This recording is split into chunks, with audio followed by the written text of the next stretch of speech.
Assalamualaikum warahmatullahi wabarakatuh. Bertemu lagi bersama saya Rizky Hermansyah dalam membahas topik yang antara antropologi.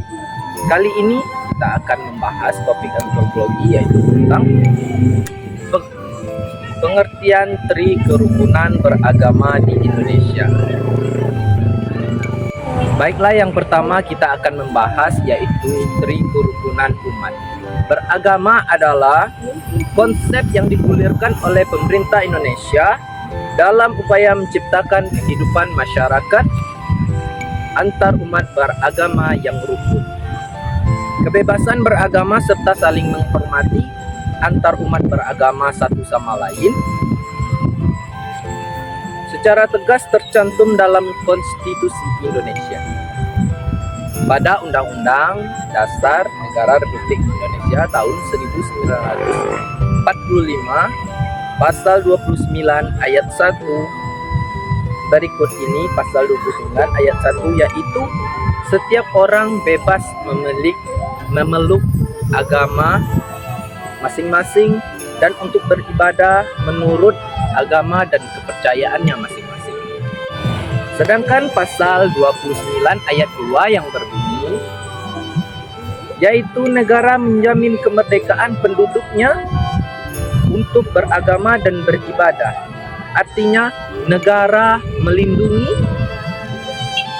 dan menjamin dan membina mengarahkan kehidupan beragama sesuai dengan kepercayaannya masing-masing.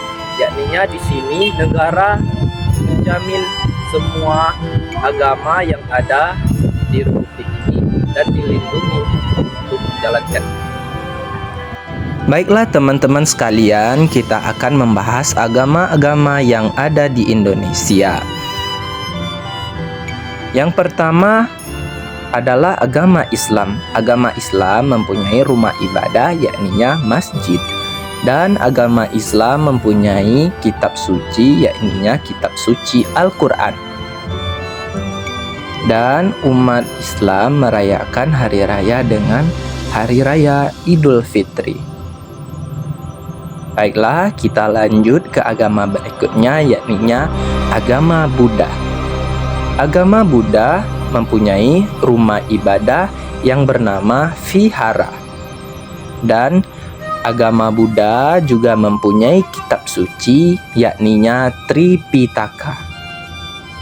Sama seperti agama lainnya, agama Buddha merayakan hari rayanya hari raya Waisak. Kita lanjut ke agama berikutnya, yakninya agama Hindu. Agama Hindu mempunyai rumah ibadah, yakninya pura. Dan agama Hindu tentunya juga mempunyai kitab suci, yakninya Weda. Agama Hindu juga mempunyai hari raya tersendiri, yakninya hari raya Galungan. Kita lanjut, agama Katolik dan Kristen Protestan. Agama yang satu dan mungkin berbeda dengan caranya masing-masing, yakninya mempunyai rumah ibadah gereja yang bentuknya mungkin berbeda dengan satu nama, dan mempunyai kitab suci yang bernama Alkitab, dan sama-sama mempunyai hari raya Natal. Kita lanjut ke agama berikutnya, yakninya agama Konghucu. Konghucu mempunyai rumah ibadah, yakninya kelenteng, dan mempunyai kitab suci yang bernama Shishu dan Wujing, dan merayakan hari rayanya dengan hari raya Imlek. Baiklah, yang ketiga kita akan membahas makna dari kerukunan umat beragama. Makna kerukunan umat beragama ialah keadaan hubungan antar beragama yang dilandasi rasa toleransi dan peduli satu sama lain. Pengertian dan menghormati dalam pengalaman ajaran agama masing-masing serta kerjasama dengan kehidupan bermasyarakat. Baiklah, yang keempat kita akan membahas yaitu konsep trimodel kerukunan umat beragama di Indonesia. Konsep tri umat beragama di Indonesia ada 3 macam. Di sini kita akan menjelaskan satu persatu di antara 3 model beragama di Indonesia. Yang pertama yakni kerukunan interberagama. Dalam Undang-Undang 1945 pasca amandemen pasal 28 ayat 1 ditegaskan bahwa setiap orang bebas memeluk agama dan beribadah menurut kepercayaannya masing-masing. Itulah bunyi pasal 28 ayat 1. Yang kedua pasal 28E ayat 2 yang berbunyi juga menegaskan setiap orang berhak atas kebudayaan dan meyakini kepercayaan dan menyatakan pikiran sikap sesuai dengan hati nuraninya masing-masing. Yang kedua, kerukunan antar umat beragama berikut pasal 29 ayat 2 Undang-Undang 1945 menjelaskan bahwa kerukunan antar umat beragama yaitu menjamin kebebasan, hak asasi, kedudukan, terutamanya kebebasan memeluk agama masing-masing. Beragama dan kepercayaan di Indonesia yang sangat majemuk, pasal ini menjadi jaminan kebebasan kerukunan antar umat beragama yang ada di Indonesia. Manfaat dari kerukunan antar umat beragama yakni memperkokoh tali silaturahmi dan menerima perbedaan yang ada masing-masing di antara hidup di Indonesia. Yang terakhir, yang ketiga, yaitu kerukunan antar umat beragama dengan pemerintah. Pemerintah turut mendukung keberlangsungan agama yang ada di Indonesia adanya. Kementerian Agama, Kementerian pun menjamin tiap-tiap warga Indonesia untuk memeluk dan beribadah menurut ajarannya masing-masing. Hal itu tertuang dalam Undang-Undang 1945 pada pasal 28 ayat 2. Baiklah, mungkin hanya itu yang bisa saya sampaikan dalam membahas tentang model kerukunan beragama yang ada di Indonesia.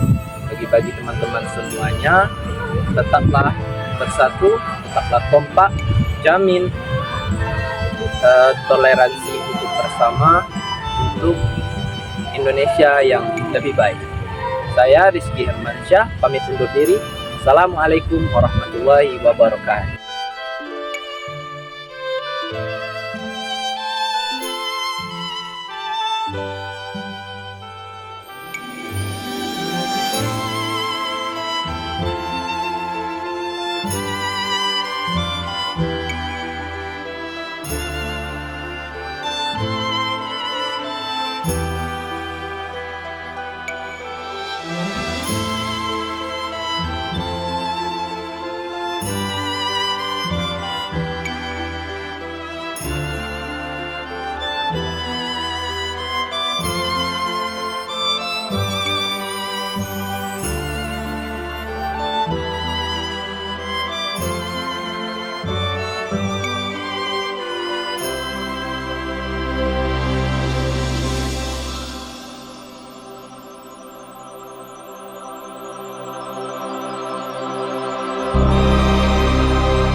Dadah.